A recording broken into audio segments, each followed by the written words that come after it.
এই বঙ্গদেশকে ধন্য করতে পূর্ব বাংলায় ঢাকা জেলার বিক্রমপুরে এসেছিলেন। তিনি এসেছিলেন পূর্ণভূমি স্বর্ণগ্রামে। আমাদের আচার্য প্রভুপাদের আবির্ভাবস্থলী হলো আমাদের এই বঙ্গেরই বিক্রমপুরের স্বর্ণগ্রামে ভক্তি জগতের স্বর্ণই এসেছিল, হীরাই এসেছিল। প্রাতঃস্মরণীয় বন্দনীয় চরণ আচার্য প্রভুপাদ, আমাদের নিকুঞ্জ মন্দিরের প্রেমময়ীর কিঙ্করী এই ছিল মুরারি মোহন দাস বাবাজি মহারাজ। এই বিশ্ববরেণ্য বৈষ্ণব সেবার মূর্তিমন্ত বিগ্রহ, ত্যাগ বৈরাগ্য দন্যের শ্রীমূর্তি, ইনি এসেছিলেন স্বর্ণগ্রামে। কেন? আর জায়গা পাননি আপনি? এখানে কেন এলেন? বলে কেন এলেন জানেন? শ্রীমান মহাপ্রভু দুইজন পরিকর ওই গ্রামেই জন্ম নেয়। একটা কথা বলি, সাধারণত সরোবরে ছাড়া পদ্মফুল প্রকাশিত হয়? এই যে কলের জল বেঁধে বেঁধে যেখানে এঁটো জলের নর্দমা হয়, ওখানে পদ্ম জন্মায় তো না, কচু গাছ জন্মায়? কচু গাছ কেউ লাগায় ওখানে? ওইখানে কচু গাছ জন্মায়, কিন্তু সরোবরে মহাপুরুষগণ যেখানে আছেন, ভগবানের চিহ্নিত পরিকরগণ যেখানে আসেন, সে মাটি আগে থেকেই ধন্যাতি ধন্য হয়। আমাদের বৃন্দাবন দাস ঠাকুর বলেছেন, যে ভূমিতে একজন শুদ্ধ ভগবানের প্রিয় বৈষ্ণব জন্ম নেয়, তার 16 যোজন মাটি ভক্তিতে পবিত্র হয়ে যায়। কয় যোজন? 16 যোজন। 1 যোজন মানে 2.5 কিলোমিটার, এইটাই হিসাব। 16 যোজন মাটি ভক্তিতে স্নাত হয়ে যায়। এই জন্য উনি এসেছিলেন সেই সুবিখ্যাত স্বর্ণগ্রাম। প্রভুপাদের চরিত্রই বলতে হবে, আর মাঝে মাঝে তার চরিত্র থেকে, তার অনন্ত গুণের সিন্ধু হতে আমরা বিন্দু কিছু যদি রাঙাতে পারি আমাদের হৃদয়ে, তবেই এই অনুষ্ঠানের সার্থকতা, সাধু সঙ্গের সার্থকতা।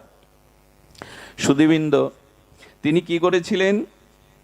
তিনি এসেছিলেন দুইজন মহাপ্রভুর প্রিয় পরিকর এসেছিলেন। একজন কাষ্ঠকাটা জগন্নাথ, অনেকে আপনারা এটা জানেন, কাষ্ঠকাটা জগন্নাথ এসেছিলেন, আর একজন পুষ্প গোপাল। এই দুইজন মহাপ্রভুর পরিকর ওই স্বর্ণগ্রামেই এসেছিলেন। শিশুকালে তার যে দিব্য চরিত্র, তার দিব্য জীবনাবলী তা বড় মুগ্ধ করে। যখন এসেছিলেন, পিতামাতা নিত্য বিগ্রহ সেবা করতেন। দেখবেন যেখানে যত মহাত্মাগণ এসছেন, আচার্যগণ এসছেন, মহাপুরুষগণ এসছেন, এদের পিতামাতার চরিত্র বড় বিরল। সেই মহাপ্রভু যখন আসবেন, তখন জগন্নাথ মিশ্র আর সচিমাকে আশ্রয় করে আসবেন। সেই কৃষ্ণ ভগবান যখন আসবেন, তখন নন্দ যশোদা বসুদেব দেবকীকে আশ্রয় করে আসবেন। সেই রঘুপতি রাজীবলোচন রামচন্দ্র যখন আসবেন, তখন কৌশল্যা দশরথকে থাকতেই হবে। আদর্শবান, সচ্চরিত্রবান, সাধু সন্ত মহাত্মা, এইসব পরিকরগণ, প্রিয় ভগবানের প্রিয় ভক্তগণ জগৎ তরাতে, জগৎ কল্যাণে যখন আসেন, তাদের পিতামাতা বিশুদ্ধ সত্য আশ্রয় হতে হয়। এই জন্য সুস্থ, সুন্দর, চরিত্রবান, ভগবৎ প্রেমিক কোনো আদর্শবান সন্তান পেতে গেলে তাদের পিতামাতার চরিত্র, ত্যাগ বৈরাগ্য ইষ্ট নিষ্ঠা আশ্রয় হওয়া লাগে। তাহলে আসে না। আরে এয়ারপোর্ট ছাড়া বিমান লাভবে কেন? এখানে সেখানে বিমান লাভে না।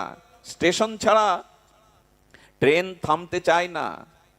ঠিক তেমনি পিতামাতার চরিত্র, আদর্শ, ত্যাগ বৈরাগ্য না হলে সন্তানগণ আসে না। এই বৃহত্তর ফরিদপুরের মাদারীপুরে যোগাচার্য স্বামী প্রণবানন্দ এসেছিলেন। মা শারদার কোল আলো করে বিষ্ণুচরণ ভূয়ার 1 বছর ধরে নীল রুদ্রের চিলেকোটার উপরে রুদ্র দুয়ারে সারা রাত ভগবান নীল রুদ্র শিবের উপাসনা করে স্বামী প্রণবানন্দকে পেয়েছিলেন। হিমায়তপুরে ঠাকুর অনুকূল চন্দ্র, মা মনমোহিনী দেবী, তারাও সাধনার দ্বারা পেয়েছিলেন। যোগাচার্য স্বামী বিবেকানন্দ, তার মা 12টা বছর কাশী মুক্তিতীর্থে বারাণসীতে ভগবান বিশ্বনাথের আরাধনা করে পেয়েছিলেন। সাধনা ছাড়া, তপস্যা ছাড়া সুসন্তান আসে? এ কথাটি আজ আমরা ভুলতে বসেছি। তো ওনার পিতামাতা দ্বিজরাজ ছিল ওনার পিতার নাম। আমাদের আচার্য দেবের প্রভুপাদের যিনি পিতা ছিলেন দ্বিজরাজ সাহা, সাহা বংশেই এসেছিলেন আচার্যপাদ দ্বিজরাজ সাহা। আমার মনে হয় সাহাকুলকে ধন্যই করেছেন তিনি, সাহাকুলকে বরণ্য করেছেন তিনি। মা ছিলেন শ্রী কমলা দেবী। কমলা তো কমলাই, কমলা তো পদ্মের পদ্মের মধ্যেই তো মধু সঞ্চিত হয়, কমল পদ্ম দলে কেবল মধু সঞ্চিত হয়। তেমন কমলা দেবীর হৃদয়ে ছিল রাধা মাধবের জগন্নাথের প্রীতিভক্তি মধু সঞ্চিত হয়েছিল। আর এমন পিতামাতা বিশুদ্ধ সত্য আশ্রয় করে আচার্যপাদ এসেছিলেন। আসবার তার পরে নামকরণ করা হয়েছিল মাধব।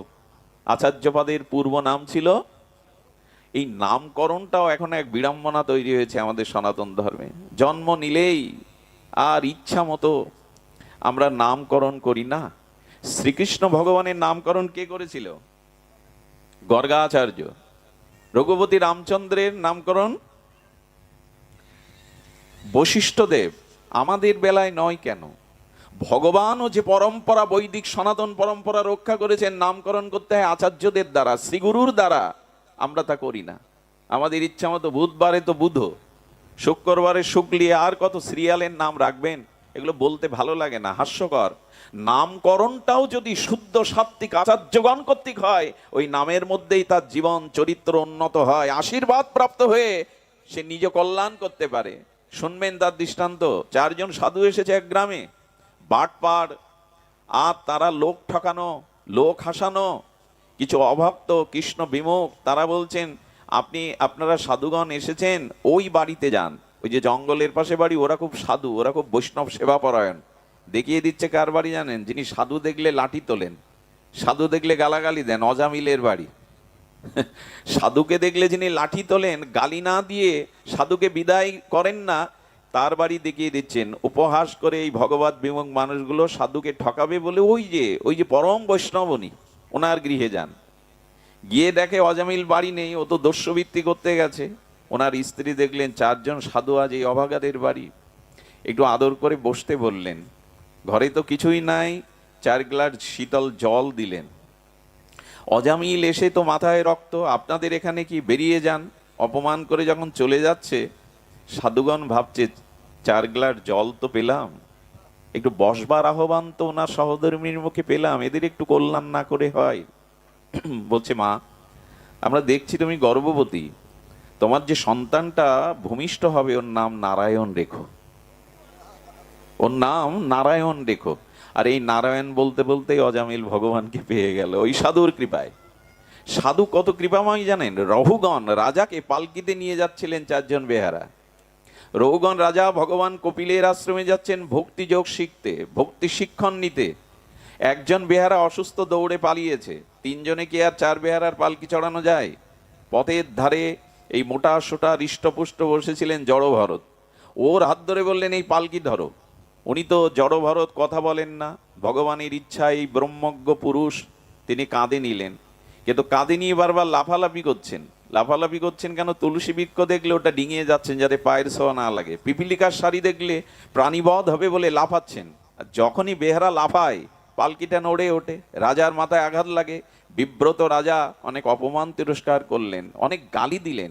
খুব পথ হেঁটে এসেছো না, খুব ক্লান্ত তুমি, সরু সরু, এরকম অপমান করছেন। আমি রাজা, আমি তোমাকে দণ্ড দিতে সমর্থ, এমন কবে কেন পালকি বইছ?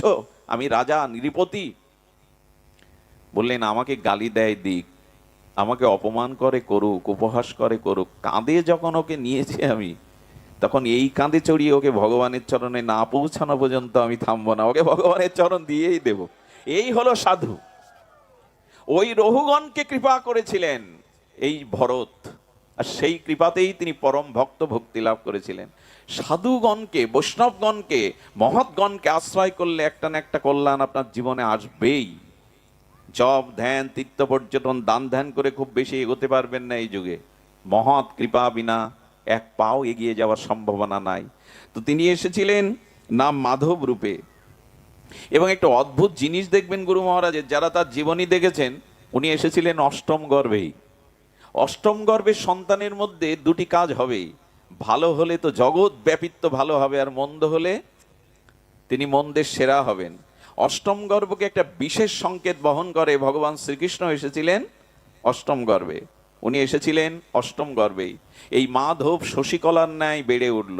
তার মুখখানা এত নির্মল, এত এত সৌন্দর্যময় ছিল, পাড়ার নারীরা দেখে ধন্য ধন্য করতো, কমলা, কোন ভাগ্য করে এসেছিলি এমন সন্তান কোলে করার। আরে মুখ দেখলেই তো চোখ ফিরানো যায় না। মাধবের একটা স্বভাব দেখা দিল।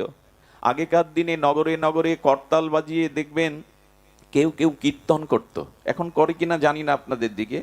আমার মনে হয় নামের আসরে 50,000 টাকা দিয়ে যে দল আনেন, ওই 50,000 টাকা যদি গ্রামের কোনো শুদ্ধ বৈষ্ণবকে তার রুজি রোজগারের জন্য দিয়ে বলেন, ভোরে একটু তুমি গ্রামটা নগর সংকীর্তন করো, একটু আমাদের কানে জানে ভোরবেলা শুয়ে থাকলেও ভগবানের নাম যায়, আমার মনে হয় প্রতিদিন নাম কানে যেত। 3 দিন না গিয়ে, 2 দিন না গিয়ে প্রতিদিন নাম কানে যেত। ওই ব্যবস্থা এখন নাই। প্রভু জগৎবন্ধু সুন্দর এই রাধারানীর পরমা কিঙ্করী মনোরমা তিনি বলেছিলেন, ওরে পাহারা বসা, নামের পাহারা ছাড়া রক্ষার কোনো উপায় নেই। আমরা এগুলো ভুলে গেছি, 3 দিন যজ্ঞ করেই সব শেষ। আজ নগরে নগরে ওভাবে কেউ হরিনাম বিতরণ করে না। তো যে নগরে হয় তারা ভাগ্যবান। নগর সংকীর্তন এমন একটি ব্যাপার যার দ্বারা সমস্ত জীব জগতের উচ্চ সংকীর্তনে কীট পতঙ্গ বৃক্ষ ঘুমন্ত জীবেরও কল্যাণ হয়। যত দূরের হরিনামের দিব্য ধ্বনি প্রবাহ যায়, সমস্ত জীবের আত্মকল্যাণ হয়ে যায়। যেন নগর সংকীর্তন করতো যারা, আর এই ছোট্ট মাধব হামাগুড়ি দিতে দিতে ওই নাম শুনেই কান্না বন্ধ হয়ে চুপ হয়ে যেত। এই যেন মহাপ্রভুরই আরেকটি কোনো লীলা। মহাপ্রভু খুব কাঁদতেন, সচিমা বড় বিব্রত হতেন, কাঁদে কেন নিমায়, এত এত ক্রন্দন কেন করে। একদিন কাঁদছে আর ফুপিয়ে ফুপিয়ে নিমাই, শিশু নিমায় কাঁদছে। একজন মা এসে বলছে হরিবল, যেই বলেছে ম্যাজিকের মতো কান্না বন্ধ। সচিমা বললেন, এই তো ঔষধ পেয়ে গেছি। নিমাই যখনই ক্রন্দন করতেন হরিবল বললে প্রভুর কান্না থেমে যেত। প্রভুও তেমনি হরিবল বললেই নামে আকৃষ্ট হতেন। সুধীবৃন্দ, যিনি ভক্ত হবেন, যিনি জগতের কল্যাণ করতে আসবেন, নিত্যানন্দ প্রেম বিতরণ করবেন, হরিনাম বিতরণ করবেন, শিশুকাল থেকেই তো তার স্বভাব দেখা দেবেই। পূর্ব সংস্কার প্রকাশ হবেই, সংস্কার ছাড়া হয় না। বহুনাম জন্ম নামান্তে জ্ঞানবানাং প্রবর্ধতে বাসুদেব সর্বমিতি সমহাত্মা সুদুর্লভ।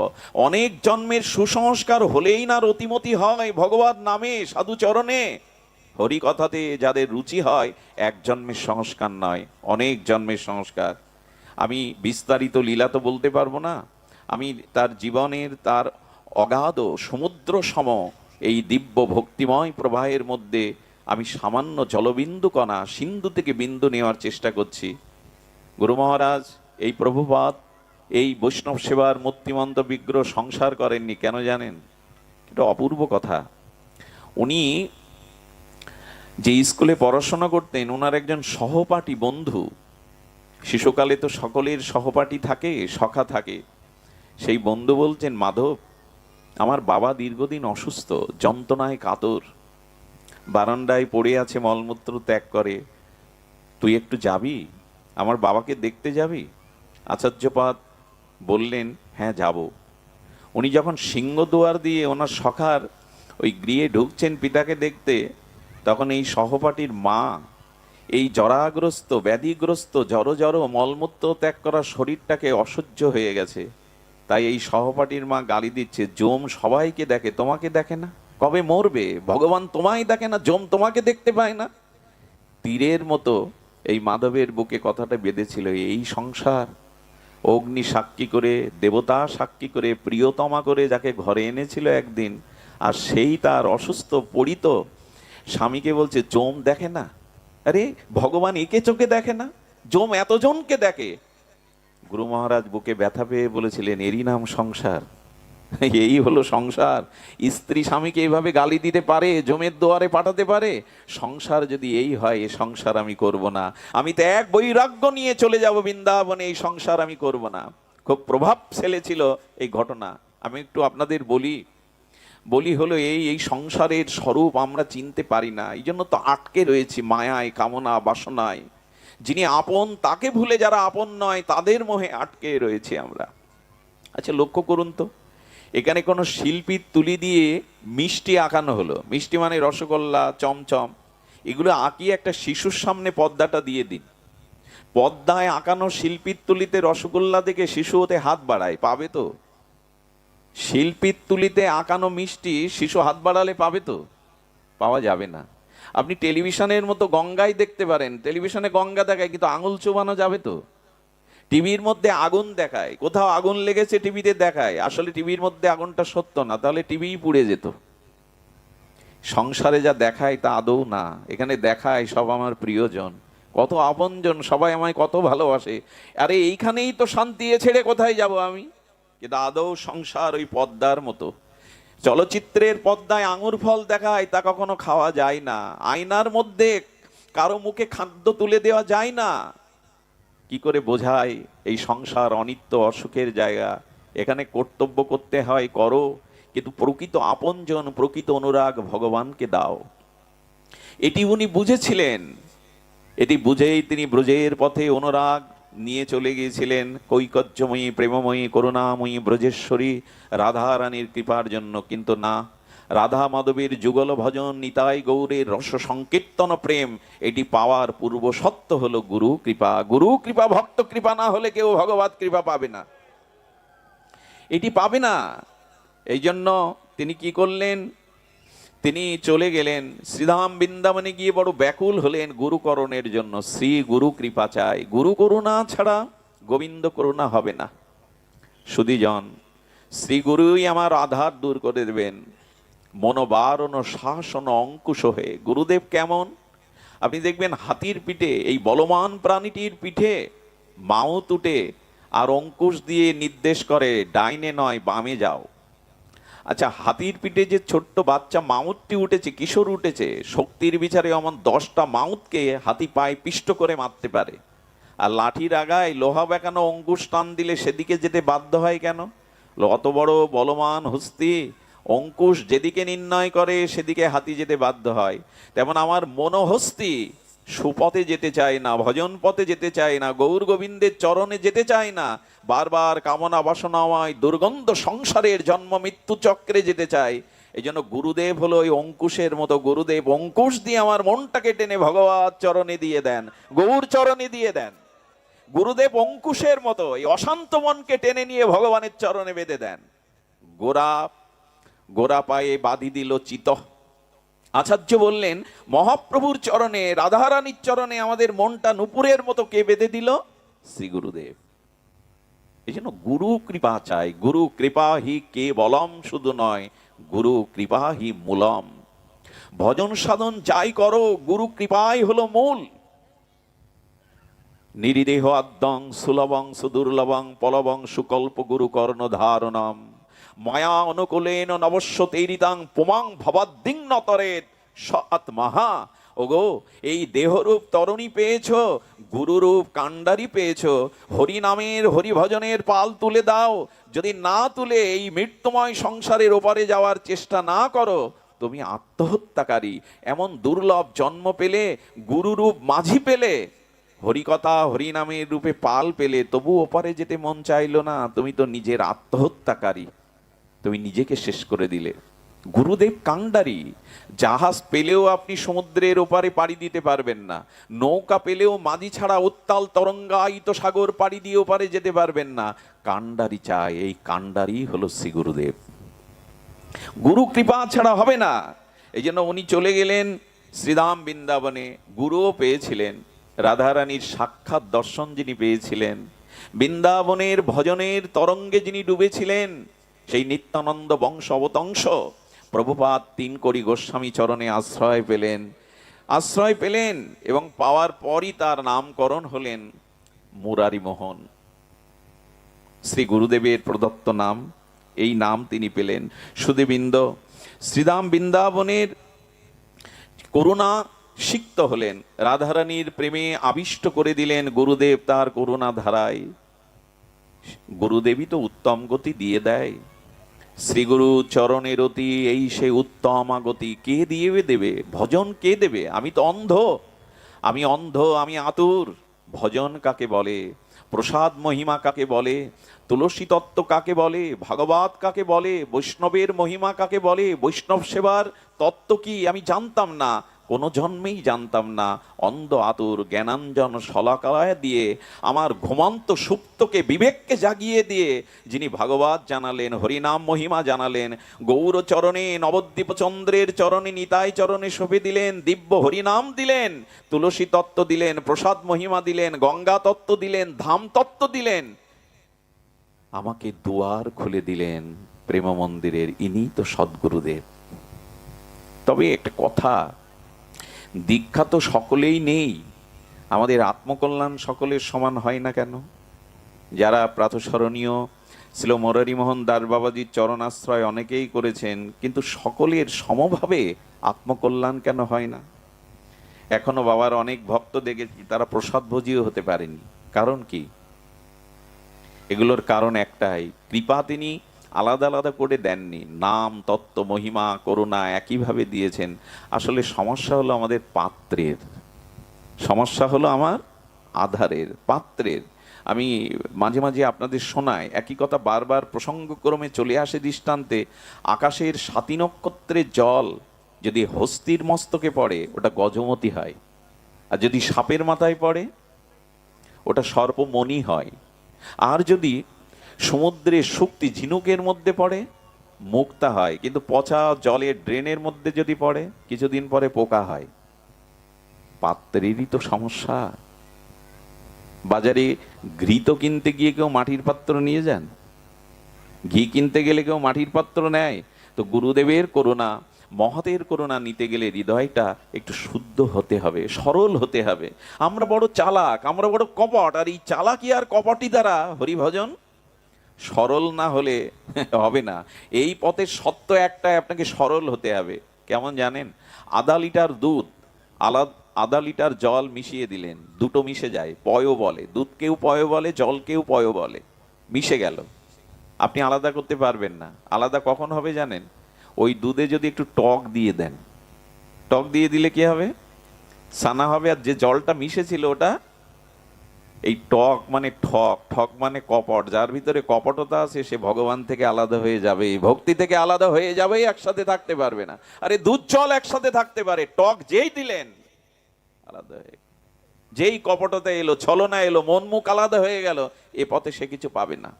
গাও গাও সবে গৌরাঙ্গের গুণ সরল করিয়া মন। যদি গৌরাঙ্গের গুণ গাইতে চাও সরল করো। আপনারা যারা তার চরণাশ্রিত, আমরা যারা তার কৃপা পেয়েছি, বাবাজি মহারাজ দেখবেন কত শিশুর মতো সরল ছিল, এমন শিশুর মতো ছিল। কি মাঝে মাঝে কেমন করতেন যেন, শিশু, বিরাট শিশু, সরল শিশু।